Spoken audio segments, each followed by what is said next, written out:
What's up, YouTube fam? Alright, got a little talking point here.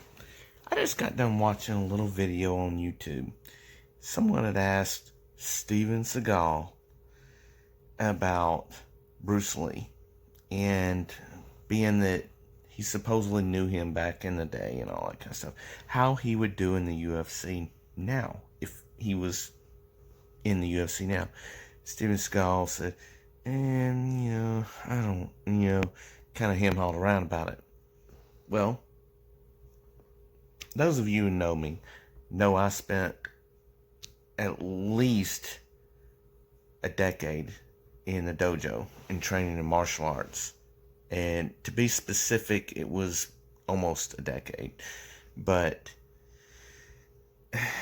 and my idol growing up was Bruce Lee, and he was the main reason why I got into martial arts at a very early age.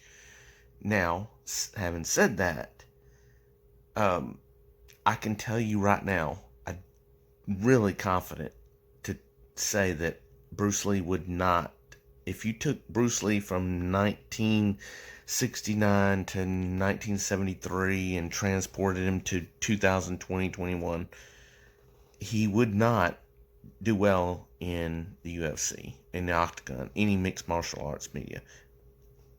Now, here's the kicker. And this is the one that I haven't heard anyone else say because they haven't put it into this context. Because that was Bruce Lee then. He was fighting against the people he was against then. The fighting styles, what they had then. Okay? And he was the cream that rose to the top. They were still people back then, okay? They were still just regular people and really good at what they did, and he was the best. He wasn't the best on movie. He got popular from the movies. He was the best because he proved himself the best back then.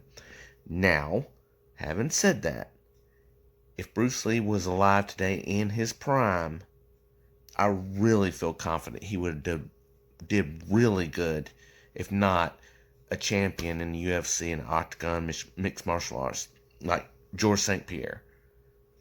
The dude would have trained for what he had his competition. It evolved. It evolved from way back then. You can't pick Bruce Lee from back then and bring him into the UFC now and say, oh, what would he have done? No, because the dude was so good. He was so much better than his competition. Yeah, there were really good people out there back then, and probably people as good as him but it's still the competition level. Okay, he rose above, and that's why he got so popular, and his movies also accentuated that. Okay, but I'm just gonna say this, and I may be, sticking my neck out here by saying this with the martial arts community that's watching this, but I have no ill will by saying that Bruce Lee, I believe, if he was in his prime today, that he would have adapted and overcome and got as good as, say, like Georges St. Pierre or anybody like that, because he was training for that. He wasn't training for that back then. They didn't have that back then. That is an evolution. Everything is an evolution, and it gets better and better as it goes on and on. And then we look back at the past and say, man, they weren't really that good. But no, they were that good.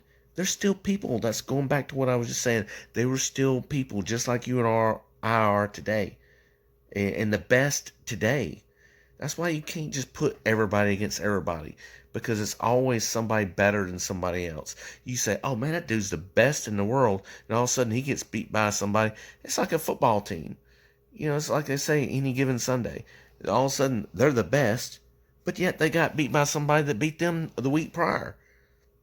When you get on that top tier level, that's the way it works like that. I'm not trying to waste a lot of y'all's time. I'm trying to keep this short and simple and sweet, but I'm just coming down to say that I really feel confident that if Bruce Lee was in his prime today and he wanted to compete, which he wasn't big into compete, he did show what he had, but he was more into the philosophy and stuff like that. He wasn't into enticing people, and even though he dealt on that on a daily basis in his day, but but he had a whole different scenario of trying to break through with the martial arts in America and different culture and standards. But today, if he wanted to, absolutely, because he always rose to the top. Cream rises to the top, man. That dude was the best. And I really feel in his weight bracket that he would have been a champion in it if that's what he excelled to do. Because that dude excelled at everything he tried to do. He was the best at whatever he tried to do. If he wasn't the best, he was going to make sure he was the best. He studied the best and got better than that. All right, y'all. There's my answer. You can like it or whatever. Take it how you want to. But sorry if I'm brutally honest, but that's the way I do it.